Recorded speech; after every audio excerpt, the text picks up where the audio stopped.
যে অসীম সরকার বিজেপির বিধায়ক মুসলিমদের কোরআনকে নিয়ে কুরুচিকর মন্তব্য করেছিলেন সে সম্পর্কে ভিডিওটি শুরু থেকে শেষ পর্যন্ত মন দিয়ে দেখো, শোনো এবং ভিডিওটি বেশি বেশি শেয়ার করে তাদের কাছে পৌঁছে দাও।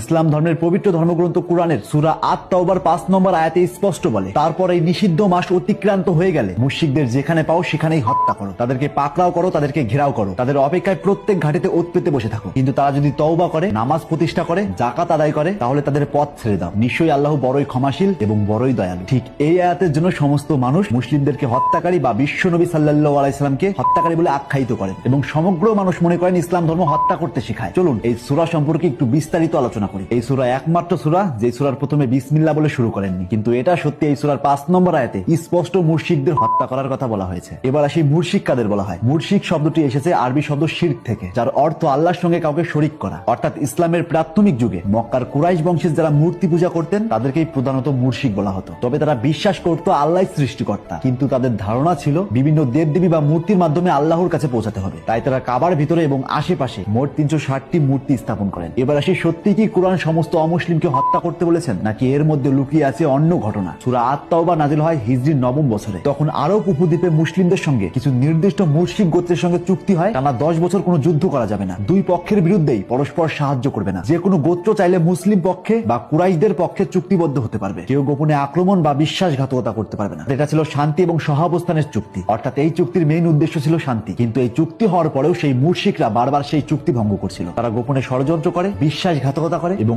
অকারণেই বারবার যুদ্ধ করেছিলেন। অর্থাৎ এক কথায় তারা বারবার সমস্ত চুক্তি ভঙ্গ করছিলেন। এটা শুধু একবার নয়, তারা বারবার করতে থাকে। তখন নাজিল হয় এই সূরা আত-তাওবা। তখন বলা হয় ওই চুক্তি ভঙ্গকারী মুশরিকদের যেখানে পাবে সেখানে হত্যা করো, তাদের প্রত্যেকটা ঘাটিতে ওত পেতে বসে থাকো, কিন্তু যেই সব মুশরিকরা ক্ষমা চাবে তাদেরকে যেতে দাও। অর্থাৎ এই সূরা নাজিল হয় শুধুমাত্র এক নির্দিষ্ট চুক্তি ভঙ্গ করা মুশরিকদের জন্য, সারা পৃথিবীর মানুষদের জন্য নয়। চলুন আরেকটু সহজ করে বলি। ধরুন ভারত আর পাকিস্তানের মধ্যে শান্তি চুক্তি হলো। চুক্তিতে লেখা হলো পরস্পর কেউ কাউকে আক্রমণ করবে না, কখনো বিশ্বাসঘাতকতা করবে না, কখনো চিট করবে না এবং নিরপরাধ মানুষদের হত্যা করবে না। কিন্তু এই চুক্তি হওয়া সত্ত্বেও পাকিস্তান বারবার ভারতবর্ষকে আক্রমণ করতে থাকে। ভারত সীমান্তের কাশ্মীরের উপর হামলা চালায় এবং অকারণে মানুষদের হত্যা করতে লাগলো। তাদেরকে বারবার সতর্ক করা সত্ত্বেও তারা এই অপকর্ম করতেই থাকলো। তারা প্রতিনিয়ত চুক্তি ভঙ্গ করছিল। এবার সত্যি করে বলুন তো, ভারতবর্ষ কি চুপ করে থাকবে? একদমই না। যেহেতু তারা বারবার সতর্ক করা সত্ত্বেও তারা চুক্তি ভঙ্গ করছে, তাই তাদের এই হামলা থামানোর জন্য তাদের সঙ্গে যুদ্ধ ঘোষণা করতে হবে। ঠিক তেমনি মুশরিকরা যখন বারবার চুক্তি ভঙ্গ করছিল, তাই তাদেরকে শুধরানোর জন্য ৪ মাস সময় দিয়েছিল। যদি তারা এই ৪ মাসের মধ্যে না শুধরায়, তবে চুক্তি ভঙ্গকারী অশান্তি সৃষ্টিকারী মুশরিকদেরকে যেখানে পাবে সেখানেই হত্যা করা হবে। চলুন আর একটা উদাহরণ দিই। ধরুন একদল ক্রিমিনাল যারা প্রতিনিয়ত অপকর্ম করেই চলছে। প্রশাসন তাদেরকে বারবার সতর্ক করেছে, তবুও তারা কোনো রকমের বদলায়নি, বরং অপকর্ম বেড়েই চলছে। একটা সময় পর পুলিশদের সঙ্গে তাদের চুক্তি হয়, তারা আত্মসমর্পণ করবে, কিন্তু এই চুক্তি হওয়ার পরেও তারা বারবার অপকর্ম করতেই থাকে। এবার বলুন এই অপকর্ম থামানোর জন্য